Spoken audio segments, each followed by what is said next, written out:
स्त्री का क्या धर्म है? एक स्त्री के सभी धर्मों का वर्णन भगवान श्री कृष्ण ने गरुण देव जी के समक्ष किया है, जो कलयुग की प्रत्येक स्त्रियों को अवश्य जानना चाहिए। मित्रों, आइए इस विषय में मैं आपको विस्तार पूर्वक बताता हूँ।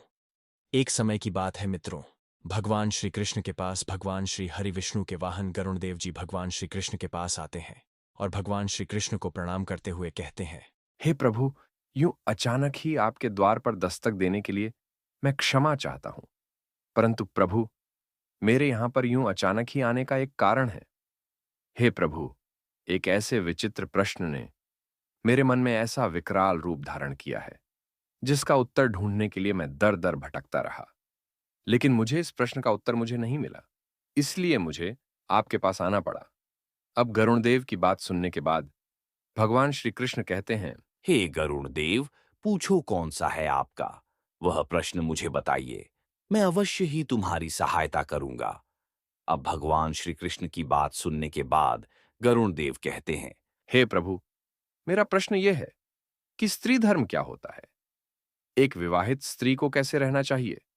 उसका उसके पति के प्रति बर्ताव कैसा होना चाहिए?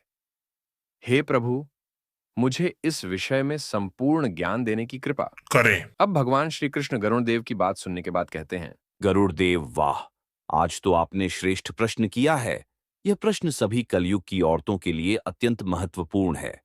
मैं आपको बताऊंगा कि एक पतिव्रता स्त्री का धर्म क्या होता है, लेकिन उसके लिए आपको महातपस्वी और पतिव्रता धर्म का पालन करने वाली माता अनसुईया की कथा सुननी होगी। इसलिए हे गरुण देव, आपको मैं जो कथा सुनाऊंगा वह सभी स्त्रियों के लिए लाभप्रद है।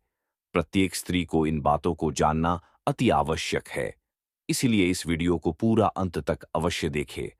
अब गरुण देव कहते हैं, हे प्रभु, आप माता अनसुईया की कथा को कहिए। मैं पूरे सच्चे मन से इस कथा को सुनूंगा और प्रचार भी करूंगा। अब भगवान श्री कृष्ण कहते हैं, हे गरुड़ देव, सुनो। माता अनसुईया आर्षिकर्दम और देवहूति की 9 कन्याओं में से एक थी, जो महर्षि अत्रि की पत्नी थी, जो अपने पतिव्रत धर्म के कारण सुविख्यात थी। उनकी स्थिति और उनका तेज इतना था कि आकाश मार्ग से जाते देवताओं को भी उसके प्रताप का अनुभव हो जाता था। पतिव्रता नारियों में माता अनसुईया का स्थान सबसे ऊंचा था। हे गरुण देव, एक बार देवर्षि नारद चित्रकूट के जंगल से गुजर रहे थे। तब उन्होंने कुछ चीजें ऐसी देखीं जो पहले वहां नहीं थीं, जैसे कि बहती हुई नदी। जंगल की हरियाली, खिलते फूलों और फलों को देखकर वह हैरान हो गए, क्योंकि उनको पता था कि पिछले 10 सालों से वहां पर बारिश की एक बूंद तक नहीं गिरी थी। तो वहां पर यह सब हरियाली कहाँ से आ गई? यह सब देखते हुए देवर्षि नारद आर्षि अत्रि के आश्रम पर जा पहुंचे। वहां पर जब देवर्षि नारद जी पहुंचे तो माता अनसुईया अपने पति को भोजन परोस रही थीं। तब देवर्षि नारद को देखकर वह दोनों पति पत्नी उठकर खड़े हो गए। माता अनसुईया ने नारद मुनि का बड़े ही सम्मान के साथ अतिथि सत्कार किया, भोजन परोसा। परंतु उससे पहले ही नारद मुनि ने कहा, हे मुनिवर, पहले आप मुझे मेरे प्रश्न का उत्तर दे दीजिए। उसके बाद ही मैं आराम से बैठकर भोजन ग्रहण कर पाऊंगा।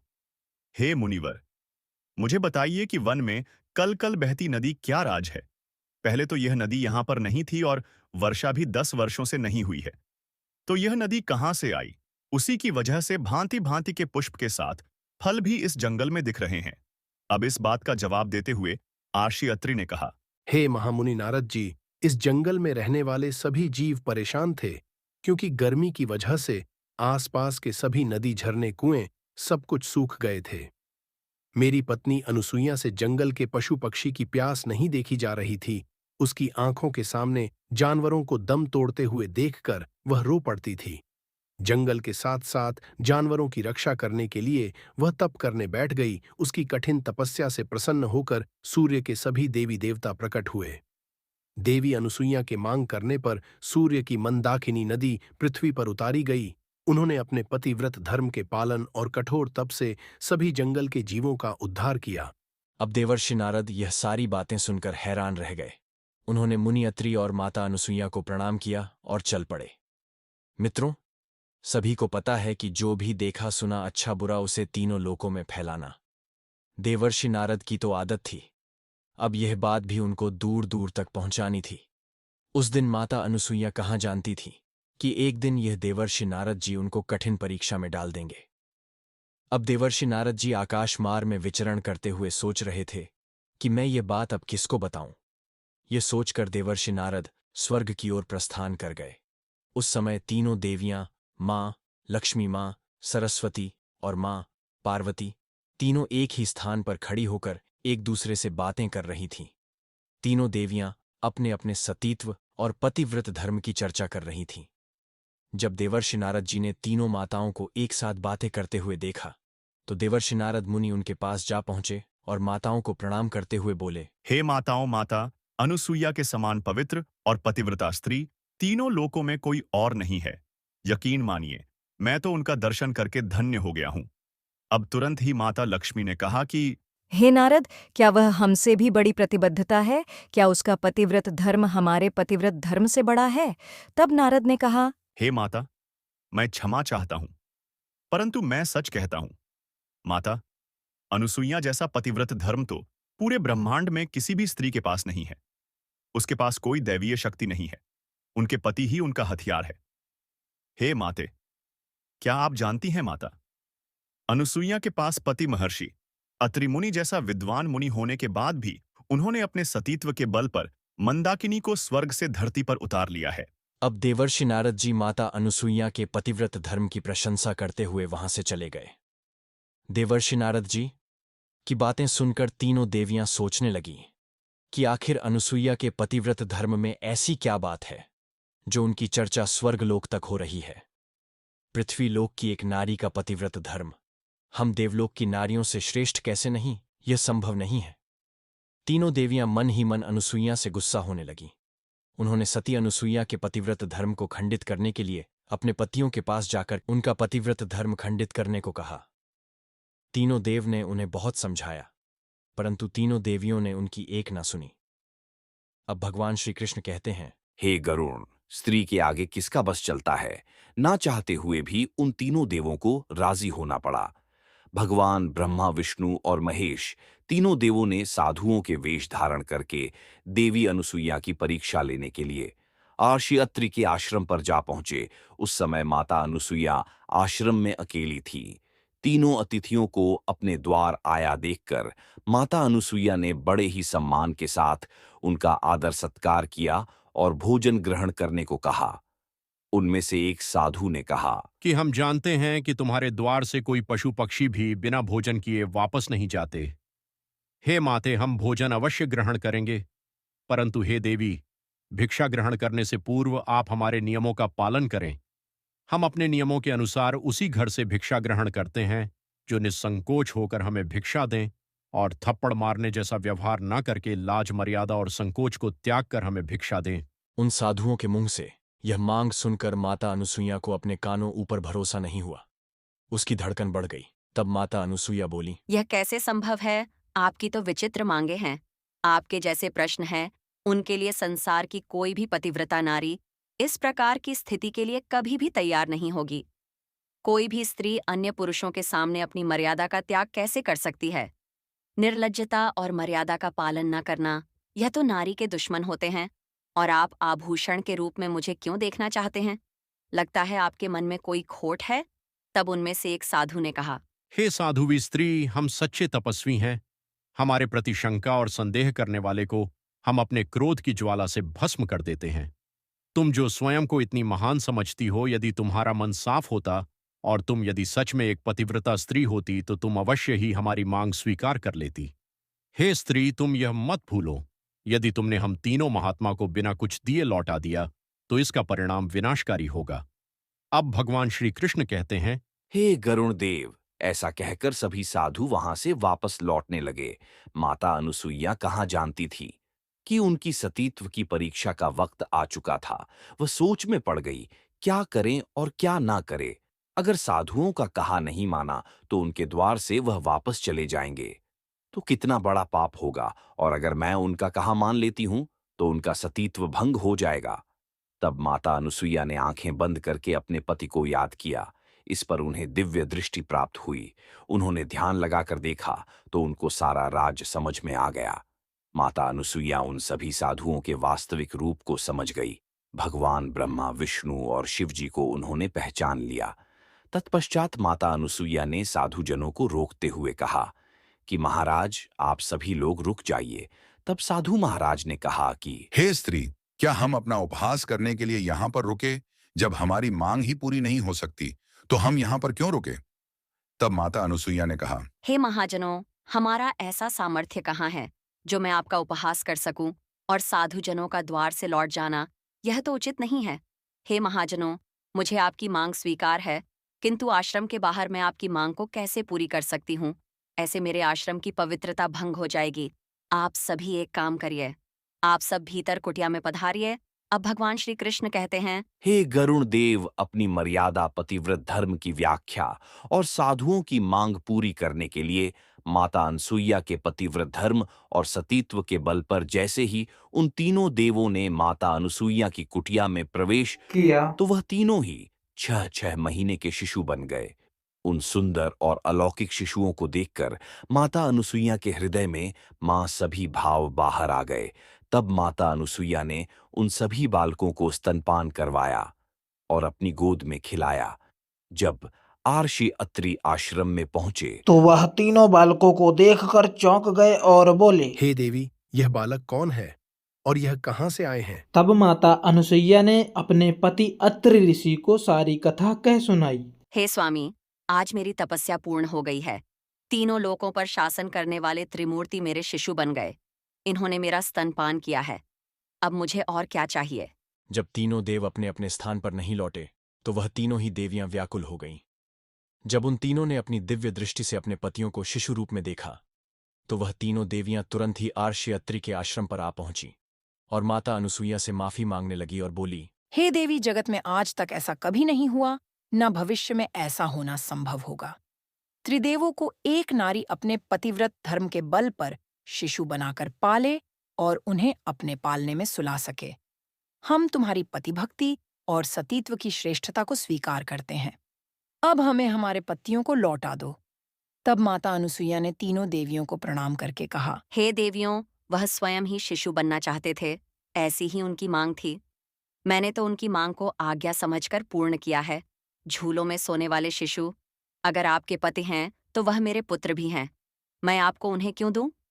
तब उन देवियों ने कहा, हे देवी, यदि हमारे पतियों को तुम्हारी किसी शक्ति ने शिशु बनाया है तो अब वह शक्ति उन्हें फिर से पहले जैसा मूल रूप दे सकती है। हमारे पति तो कभी भी अपने भक्तों की शक्ति के विरुद्ध अपनी शक्तियों का उपयोग तक नहीं करते, उनको अपमानित नहीं करते। यदि त्रिदेव को अपनी शक्ति का प्रयोग करना ही होता तो वह यहाँ पर आते, तो वह शिशु बनते ही क्यों मनुष्य के व्यक्तित्व के स्थिरता को ध्यान में रखकर वह अपने मूल रूप में स्वयं नहीं आएंगे। हे मुनिवर, आप ही अपनी पत्नी से कहिए कि वह त्रिदेव को मूल रूप में प्रकट करें। तब आर्षि अत्रि ने अपनी पत्नी अनुसुईया से कहा, हे देवी, भगवान ब्रह्मा, विष्णु और महेश ने तुम्हारी मनोकामना पूरी की है। यदि तुम उनको शिशु बनाकर रखोगी तो संपूर्ण जगत की व्यवस्था बिगड़ जाएगी। त्रिदेव को अपने मूल रूप में प्रकट करो देवी। तब माता अनुसुईया ने त्रिदेव को उनको मूल रूप प्रकट किया।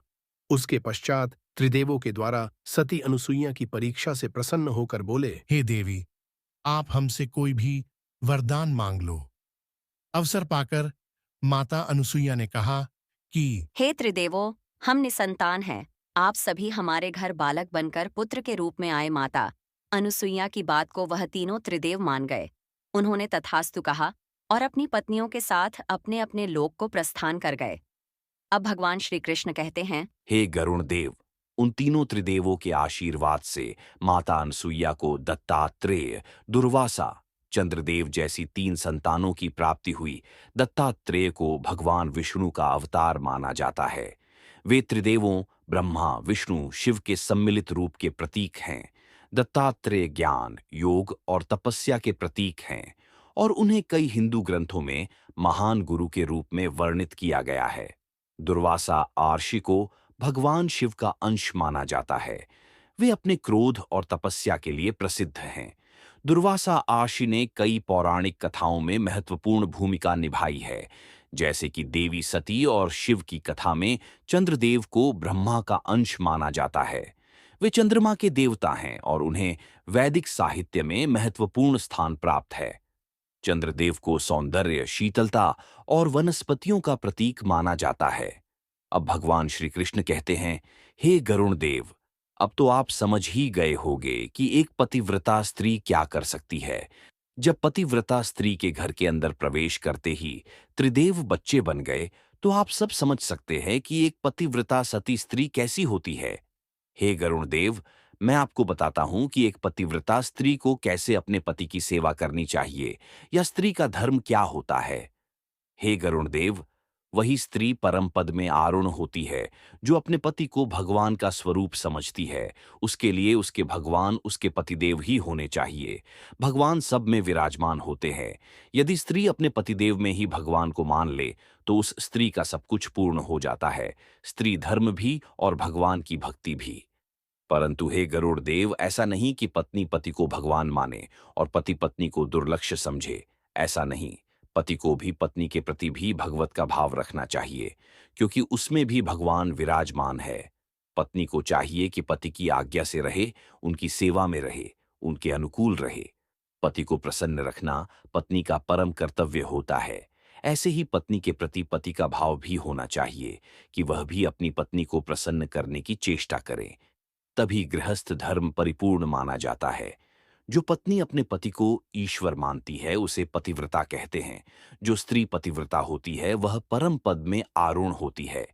एक पतिव्रता स्त्री में कितना बड़ा बल होता है कि देवी अनुसुईया जी की परीक्षा लेने के लिए जब ब्रह्मा, विष्णु, महेश तीनों भगवत स्वरूप गए तो भगवान विष्णु, भगवान शंकर, भगवान ब्रह्मा जी माता अनुसुईया के तेज से 6-6 महीने के बालक बन गए। उन्होंने उनको पालने पर झुला दिया। हे गरुण देव, पतिव्रता स्त्री ने अपने सामर्थ्य से यमराज की बुद्धि को चक्कर में डाल दिया और सत्यवान को और अपने पूरे मातृपक्ष और पितृपक्ष दोनों को महान बना करके अपने पति की आजीवन के लिए आयु मांग ली। बड़ा ही सामर्थ्य है। पातिव्रत धर्म में जो स्त्री अपने पति के अनुकूल रहकर पाति धर्म का पालन करती है वही ऐसा कर सकती है। अब यह धर्म सब शास्त्रों में लिखे रह गए हैं। एक साध्वी स्त्री को चाहिए झाड़ू लगाते समय, पोछा लगाते समय, लीप करते समय, चौक पूरते समय, अपने शरीर को सजाते समय मधुर मधुर स्वर से भगवान का नाम स्मरण करें। भगवान का नाम स्मरण कितना बढ़िया भजन है। पोछा लगा रहे हो या जो भी कार्य है कर रहे हो, भगवान का नाम जप करते हुए हर कार्य कर रहे हो, इसी से भगवत प्राप्ति हो जाएगी। हे गरुण देव, गृहस्थ में भी गोपियों ने कोई सन्यास नहीं लिया था, लेकिन बड़े बड़े सन्यासी गोपियों की चरण धूल की याचना करते हैं। जब परमहंस सुखदेव जी महाराज गोपियों के यहाँ रहे तो उनके जस का जब उद्धव जी जैसे परम ज्ञानी उनकी चरण रज की आकांक्षा कर रहे तो औरों की क्या ही कहे। हे गरुण देव ने उद्धव जी भी मुझसे याचना करते हैं कि वृंदावन की गोपियों की चरण रज हमारे माथे पर लगे, क्योंकि गोपियां हर समय लीप बुहारते समय या कोई भी अन्य काम को करते समय भगवान का स्मरण कर रही होती है, भगवान की मंगल लीलाओं का स्मरण कर रही होती है। यदि कोई मनुष्य अपवित्र आचरण करके भिक्षा देगा या अधर्म आचरण करके भिक्षा देगा तो उसकी बुद्धि भ्रष्ट हो जाएगी। इसलिए कहते हैं, जैसा खाए अन्न वैसा बने। मन अगर आप धर्म से कमाकर एक रोटी दान में देंगे तो जब भिक्षुक उस रोटी को खाएगा तो उसकी बुद्धि भजन करेगी। और गृहस्थ धर्म में जब तक पवित्रता नहीं है तब तक सब बेकार है। जिसका ना मन पवित्र है, ना तन पवित्र, ना विचार पवित्र। तो क्या गृहस्थ धर्म जो विनम्र है, विनय है, गृहस्थ इंद्री संयमी है, वही गृहस्थ जीवन में खुश रह सकता है। परंतु हे गरुण देव, आज कहाँ इंद्री संयम, आज ऐसा नहीं है। यहां तो इंद्रियों का खुला व्यभिचार शुरू है। गृहस्थ धर्म महान धर्म है, जिससे विरक्त भी वही पैदा हुए हैं। उसी से बड़े बड़े आचार्य गुरुजन भी उन्हीं गृहस्थ के यहाँ पैदा हुए। तो गृहस्थ धर्म कोई छोटा धर्म नहीं है, यह बड़ा महान धर्म है। महान इस बात में है कि वो गृहस्थ होते हुए विनय है, वो गृहस्थ होते हुए इंद्रिय संयमी है, वो गृहस्थ होते हुए भी पवित्र है। भगवान का भजन करता है, इसलिए महान है। जो प्रिय वचनों से आए हुए अतिथि की सेवा करता है। तुम्हारे दरवाजे पर कोई आ गया तो आप मधुर वचन से बोलिए, आइए आपका स्वागत है। इतना तो सब कोई कर सकता है। भोजन न हो तो हाथ जोड़ दे, पर घर आए हुए दरवाजे पर भिक्षुक अतिथि कोई भी आया हो, प्रिय वचन आसन और प्यार से बोल सकते हैं, पानी के लिए पूछ सकते हैं, एक आसन पर बैठा सकते हैं। इसके बाद वह जो मांग रहा है उसमें हमारा सामर्थ्य नहीं, हमारी श्रद्धा नहीं है तो मना कर सकते हैं। अपने कर्तव्य में सावधान रहे, पवित्र प्रेम पूर्ण व्यवहार करें। जो स्त्री पतिप्राय होती है और जो एक पत्नी पतिव्रता होती है, उसके यहाँ भले वैभव न दिखाई दे, लेकिन उसके यहाँ शांति होगी, सुख होगा, एक आनंद होगा। अब मेहनत करके पति कमा के आ रहा है और घर में व्यभिचारानी स्त्री है, और यह देख करके उसकी छाती जल रही है, या पत्नी बहुत धर्मात्मा है, पति व्यभिचारी है तो उसका हृदय जल रहा है। यह बहुत गलत है। अपने धर्म को समझो। ये शरीर की जो व्यभिचारी प्रवृत्ति है, यह नरक पहुंचा देगी। पति बंच पर पतिरति करई रौ रौ, नरक कल्प सत परई। जो स्त्री अपने पति के साथ छलावा करके दूसरे पुरुष से सहवास करती है, वो नरक में जाती है। अगर पुरुष दूसरी किसी पत्नी से ऐसा करता है, तो फिर नरकों के वर्णन में ऐसा है कि लोहे की दातु की जलती हुई स्त्री से कल्पों तक उसे चिपकाया जाता है और कहा जाता है, लो आलिंगन करो। फिर वहां हाय हाय मचता है। जो गृहस्थ धर्म में पति पत्नी एक भाव के साथ प्रेम संबंध और बड़े पवित्र रहते हैं, उनके घर में भले आपको करोड़ों अरबों रुपया ना दिखाई देगा, लेकिन शांति होगी, सुख होगा, बड़ा आनंद रहता है। जो चोरी नहीं करते और जो पाप कर्म नहीं करते, वे अपने आप शांति और सुख को प्राप्त होते हैं। जो धर्म से चलता है तो कुल परंपरागत लक्ष्मी चलती रहती है। मनुष्य दीपक की तरह भले जले, लेकिन जो धर्म से धन कमाते हैं, उनका परिवार सुखी रहता है। और या जो अधर्म से घूस लेकर इधर उधर से जो गलत कर्म करता है, फिर उनका जो है वो भले ही सूर्य की तरह एक बार प्रकाशित हो जाए, लेकिन वह एक दिन अमावस का चांद बन जाता है, पक्का नष्ट हो जाएगा। परिवार तितर वितर हो जाता, सब नष्ट हो जाता है। इसलिए अधर्म आचरण करके गृहस्थ जीवन का पालन करने की कोशिश कभी ना करें। भले धर्म से नमक रोटी खाने को मिले, आप धर्म से चले। पतिव्रता नारी एक बार जिसको अपना पति स्वीकार कर लेती है, जीवन उसी को समर्पित कर देती। यह हमारे यहाँ की परंपरा। हाय अब भगवान श्री कृष्ण कहते हैं, हे गरुण देव, अब तो आपको सब कुछ समझ में आ ही गया होगा कि एक पतिव्रता स्त्री कैसी होती है। मित्रों, आशा करते हैं कि आपको यह वीडियो पसंद आया होगा। अगर आपको यह वीडियो पसंद है तो इस वीडियो को एक लाइक करें और अपने उन सभी मित्र बंधुओं के साथ शेयर अवश्य करें जो अभी तक अपने पतिव्रत धर्म से अनजान है। साथ में अपनी पत्नियों के साथ अवश्य शेयर करें जिन्हें पत्नी धर्म के महत्व के बारे में पता नहीं है। मित्रों, साथ ही इस वीडियो के कमेंट बॉक्स में जय श्री कृष्णा कमेंट करना ना भूले। बाकी मित्रों, वीडियो को यहां तक देखने के लिए दिल से धन्यवाद।